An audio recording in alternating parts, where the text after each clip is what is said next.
তড়িঘড়ি কিংবা ঢিলেমি নয়, সংস্কার সবার মতামত নিয়ে হওয়া জরুরি বলে জানিয়েছেন নাগরিক ঐক্যের সভাপতি মাহমুদুর রহমান মান্না।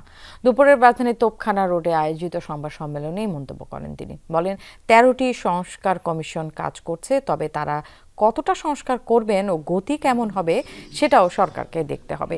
এছাড়া কমিশন রিপোর্ট আসার আগেই কাঠামো তৈরি করা হচ্ছে বলে মন্তব্য করেন তিনি বলেন, তাবলিগ জামাতের দু গ্রুপের সংঘর্ষে হতাহতের ঘটনায় উদ্বেগ বাড়াচ্ছে।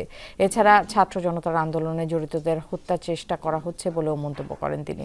মান্না বলেন, কাউন্সিলরদের আবারও সক্রিয় করার বিষয়টি গিভ অ্যান্ড টেকের মতো হচ্ছে। এই কাউন্সিলররা ফ্যাসিবাদী প্রক্রিয়ায় নির্বাচিত, তাই আবারও তাদের নিয়ে পরিকল্পনা ভিন্ন ইঙ্গিত দেয় বলে মন্তব্য করেন তিনি।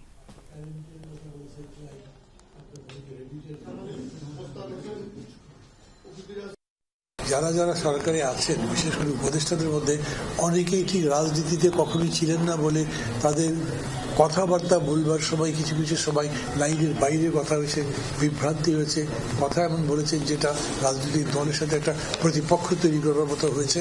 তা সত্ত্বেও আমরা মনে করি যে এটাকে যতদূর সম্ভব একটা ঐক্যমত্যের ভিত্তিতে সংস্কারের মধ্যে দিয়ে যাওয়া দরকার।